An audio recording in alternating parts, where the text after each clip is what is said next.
Hubungan PDI Perjuangan dengan Presiden Joko Widodo tampak kian renggang. Usai tak adanya sikap tegas dari putranya Gibran soal status keanggotaan partai.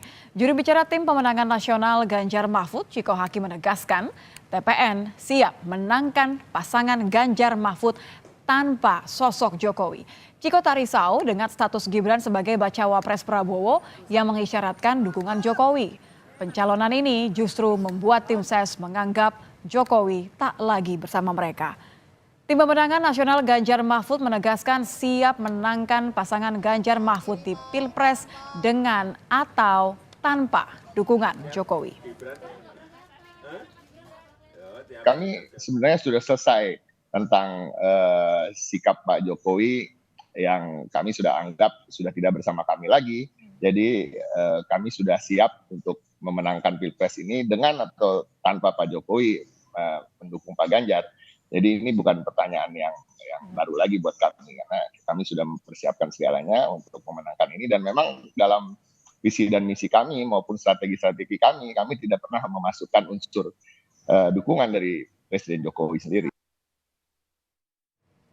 Ya, tim pemenangan nasional menegaskan siap menangkan Ganjar Mahfud tanpa dukungan Jokowi. Lalu seberapa besar peluang Ganjar Mahfud memenangkan Pilpres tanpa Jokowi sebagai kingmaker? Kita akan ulas bersama Direktur Eksekutif Carta Politika, Yunarto Wijaya. Selamat malam, Mas Toto. Malam, Nitya. Mas Toto, tanpa Jokowi ini optimistis yang rasional atau karena tidak ada lagi pilihan lain harus move on? Ya, pertama memang ada sebuah asumsi ya bahwa Pak Jokowi tingkat kepuasan publiknya masih cukup tinggi untuk seseorang yang akan pensiun. Sehingga dianggap siapa yang di-endorse oleh Jokowi kemudian lebih punya potensi untuk menang. Asumsi itu betul dalam logika elektoral. Akan tetapi sekarang ada kondisi yang anomali juga. Jadi ternyata formula yang saya sebutkan tadi, siapa yang di-endorse oleh Jokowi punya peluang untuk menang, tapi kemudian yang terjadi pada pasangan Prabowo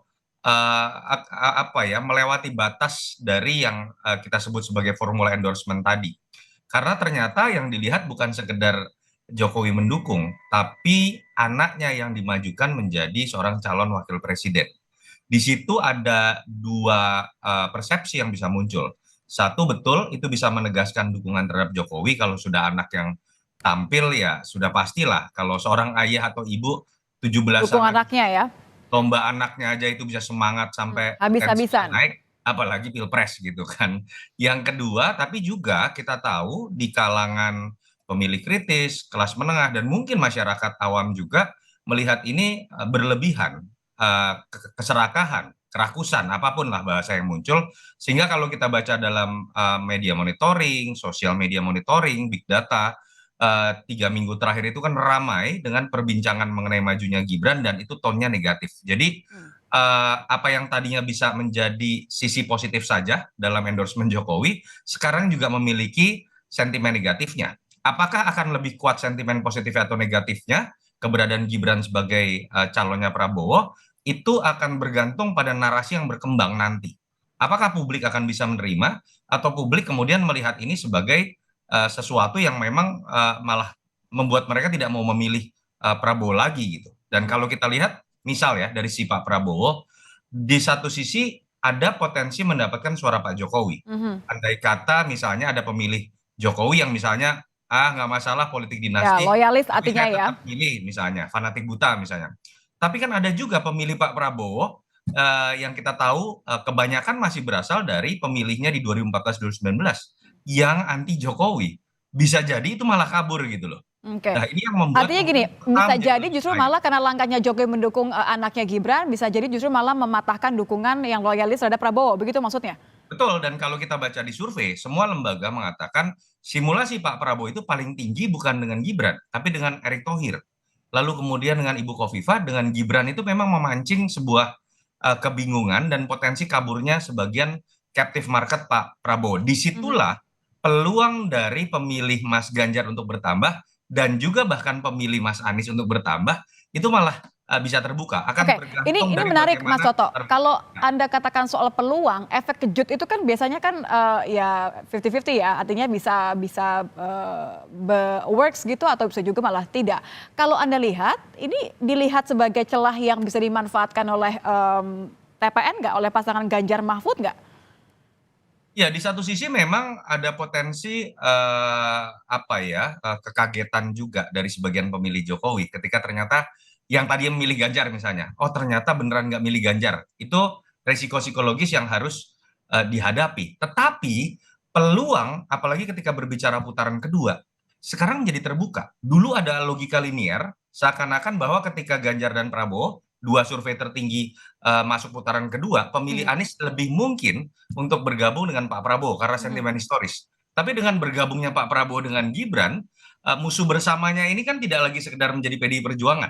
Kalau kita bicara aspek ideologis ya, tapi juga dianggap rezim yang diwakili oleh Gibran di Pak Prabowo yang seakan-akan akan melakukan kecurangan terhadap mereka berdua.